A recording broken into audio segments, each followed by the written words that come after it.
Alright, humans. So, one of the most important things when you're doing a bark drawing and working site size is to make sure you're mapping in all of your guidelines. And the tips that I've seen online also include take note of where's the lowest point in the drawing. And you can make what they call kind of like an envelope or like set up notational space. So I'm going to mark off lowest point of Agrippa's head, which is the bottom of the cast, bust, and the top of his head. And then you also want to put a center line, which they have here. And I'll just put mine here. I'm going to show you a variety of tools as I do this, just so you don't feel intimidated if you don't have a clear triangle. So right now we're working with Strang, and I know I'm going to be putting that eye line approximately in line with this. This part's really just makes sense with a ruler. So I know I'm going to be putting the eye line somewhere along here in terms of getting the correct lengths. I could go from the middle to the end, middle to the end.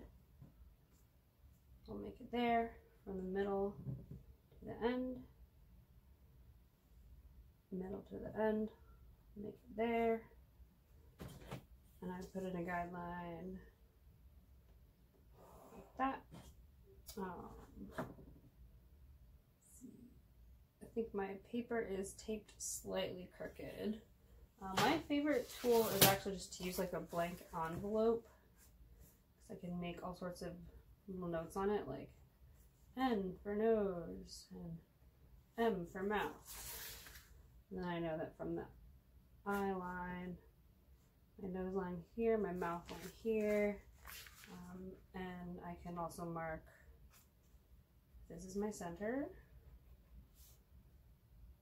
mouth is here, but also like jawline is here, jawline is here, so now over center, try to make sure I'm not crooked,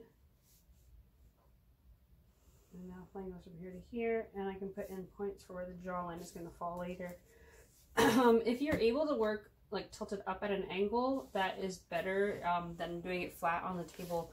You'll have less distortion to deal with, but I don't know, I already have that eye line. But you're a champ and you can make it work no matter what. So my nose lines and center, here, and then how far does the actual nose go out? Here and here.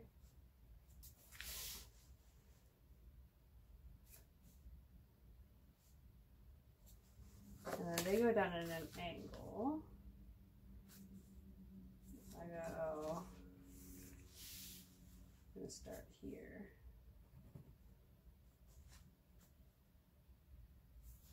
Try to keep my paper at the same angle. I lost it. Try again. I'm going to use the skewer right now. It's a skewer. Something like that. I can check how far down that goes actually. From the cross to here. And across to here. So my angle was a little off. And then the next one just bumps out a tiny bit and over. Got the jawline marked in for here. I can mark in the jawline along the nose. Hold my center again if I can.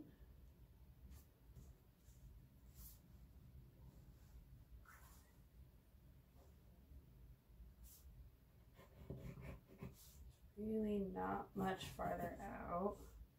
This will mark where the ears go. Here. So that's along the nose line.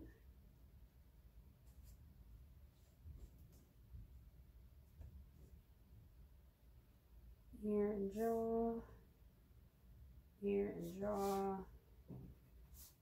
Those are flat. And then I think we can basically connect my lower to this one and have it extend straight up a little bit past the eye line, because flip it around so it's not, oh, I have lines everywhere. I'm gonna have a straight line.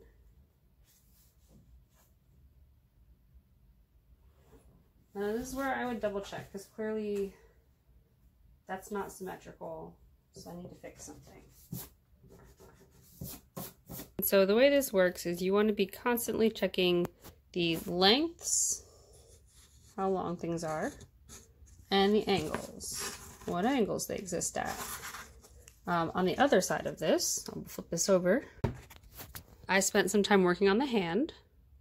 And I'm going to put that up as kind of a, it's not stop motion, time lapse. I'm going to put up a time lapse with like stops in the different stages of the hand.